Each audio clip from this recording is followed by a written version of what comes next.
नियतीच्या विशाल पटावर ना काही कथा अशा लिहिल्या जातात ज्या फक्त पात्रांचं नाही तर संपूर्ण युगाचं भविष्य ठरवून टाकतात.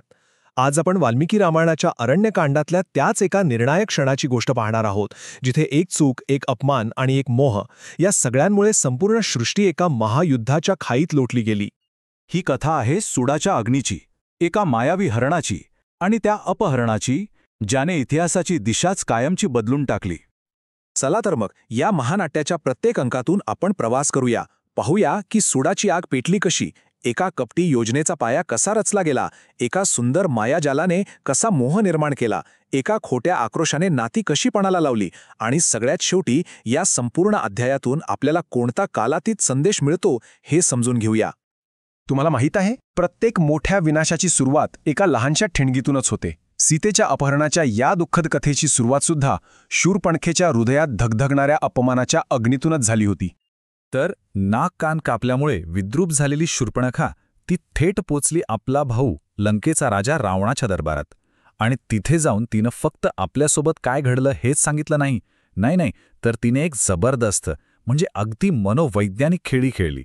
विचार करा, एका क्षणी ती श्रीरामाचं तेज, त्यांचं सौंदर्य, त्यांचं सामर्थ्य याचं असं काही वर्णन करत होती की जणू काही एखादा देवच पृथ्वीवर उतरलाय, आणि दुसऱ्याच क्षणी तिनं आपला तो रक्ताने माखलेला विद्रूप चेहरा रावणासमोर धरला. हे म्हणजे रावणाच्या पुरुषार्थाला दिलेलं थेट आव्हान होतं. ही काही साधी सुडाची मागणी नव्हती. हा रावणाच्या अहंकारावर केलेला थेट हल्ला होता.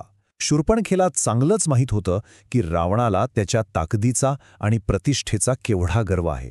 म्हणूनच तिनं सीतेचं वर्णन जगातलं सर्वश्रेष्ठ सौंदर्य असं केलं आणि म्हणाली की असं सौंदर्य तर फक्त त्रैलोक्याच्या स्वामीकडेच असायला हवं. हे ऐकताच रावणाचा अहंकार डिवचला गेला. आता ही लढाई शूरपणखेच्या अपमानाची राहिलीच नव्हती, तर ती रावणाच्या प्रतिष्ठेची बनली होती. आता सुडाच्या आगीनं आणि वासनेनं आंधळा झालेला रावळ आपल्या कपटी योजनेला प्रत्यक्षात आणण्यासाठी पोहोचला मायावी राक्षस मारीचाकडे. मारीच, जो आपल्या इच्छेनुसार कुठलंही रूप धारण करू शकत होता. रावणाच्या आवाजात सत्तेचा तो कैफ आणि एक ठाम निश्चय होता. त्याने मारीचाला आज्ञा दिली की तू अशा एका सोनेरी हरणाचं रूप घे, जे आजपर्यंत कोणीही पाहिलेलं नसेल. एक असं रूप जे सीतेला मोहात पाडेल आणि रामाला तिच्यापासून खूप दूर घेऊन जाईल. पण मारीचाला श्रीरामांच्या दैवी शक्तीची पुरेपूर कल्पना होती. तो स्वतः पूर्वी रामाच्या बाणाचा अनुभव घेऊन वाचला होता. त्यानं हात जोडून गयावया करत रावणाला समजवण्याचा खूप प्रयत्न केला. महाराज, रामाशी वैर म्हणजे प्रत्यक्ष मृत्यूला आमंत्रण देणं आहे. तो कोणी साधा वनवासी नाही. त्याच्याशी शत्रुत्व म्हणजे फक्त तुमचाच नाही, तर संपूर्ण लंकेचा विनाश अटळ आहे. पण ज्याच्या डोक्यात सत्तेचा आणि अहंकाराचा धूर शिरलेला असतो ना, त्याला शहाणपणाचे शब्द कुठे ऐकू येतात. रावणाने मारीचाचा सल्ला धुडकावून लावला. उलट मृत्यूची धमकी देऊन त्याला आपल्या योजनेत सामील व्हायला भाग पाडलं. आणि त्याच क्षणी रावणाने नकळतपणे स्वतःच्या आणि लंकेच्या विनाशावर शिक्कामोर्तब करून टाकलं होतं. आणि आता कथेचं नाट्य पोहोचतं पंचवटीच्या त्या शांत, पवित्र आश्रमात, जिथे एका सुंदर, मोहक रूपाच्या आड एक भयानक षड्यंत्र लपलेलं होतं. मारीचानं अशा एका अद्भुत हरणाचं रूप घेतलं की जे फक्त स्वप्नातच शक्य होतं. त्याचं शरीर जणू काही वितळलेल्या सोन्यापासूनच घडवलं होतं. शिंगांवर नीलममणी चमचमत होते आणि त्याची प्रत्येक हालचाल जणू काही स्वर्गीय नृत्यच होतं. ते फक्त एक हरिण नव्हतं, तर सीतेच्या मनाला भुरळ घालण्यासाठी तयार केलेला एक जिवंत, चालता बोलता मोह होता.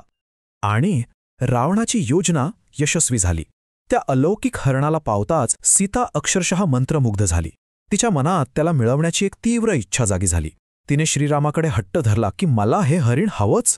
मानवी मनाचा हाच तो एक क्षणिक मोहाचा क्षण, ज्यानं नकळतपणे रावणाच्या सापळ्याला कार्यान्वित केलं. सीतेचा हट्ट पूर्ण करण्यासाठी श्रीराम त्या मायावी हरणाच्या मागे निघाले. आणि इथूनच सुरू झाला त्या महानाट्यातला सर्वात दुःखद आणि हृदयद्रावक अंक, जिथे आता नियती आपला खेळ खेळणार होती. आता झालं काय की जंगलात खूप आत गेल्यावर श्रीरामांच्या लक्षात आलं की अरे, हे हरिण खरं नाहीये, हे मायावी आहे. त्याने क्षणाचाही विलंब न लावता बाण सोडला आणि मरता मरता मारीच आपल्या मूळ राक्षसी रूपात आला. आणि रावणाच्या आदेशानुसार त्याने अगदी श्रीरामांच्या आवाजात एक आर्त किंकाळी फोडली, हे सीते, हे लक्ष्मणा, वाचवा. आश्रमात बसलेल्या सीतेच्या कानावर हा आवाज पडताच ती पूर्णपणे हादरून गेली. तिने लगेच लक्ष्मणाला सांगितलं, जा तुझ्या भावाला मदत कर. पण लक्ष्मणाने नकार दिला. आणि मग भीतीने आणि काळजीने ग्रासलेल्या सीतेनं लक्ष्मणावर असे काही कठोर, असे काही जाचक आरोप केले की ते शब्द ऐकून लक्ष्मणाचं हृदय अक्षरशः तुटून गेलं. तो अपमान कर्तव्यापेक्षाही मोठा वाटला त्याला. आणि मग जड पावलाने तो श्रीरामांना शोधायला निघाला. लक्ष्मणाच्या जाण्यानंतर त्या आश्रमावर एक भयान अशुभ शांतता पसरली. पहिल्यांदाच सीता त्या अरण्यात एकटी आणि पूर्णपणे असुरक्षित होती. रावणाच्या योजनेचा शेवटचा अंक आता सुरू झाला होता. लक्ष्मणाचं आश्रमातून बाहेर पडणं हे फक्त एका व्यक्तीचं जाणं नव्हतं, तर ते सीतेभोवतीचं शेवटचं सुरक्षा कवच तुटणं होतं.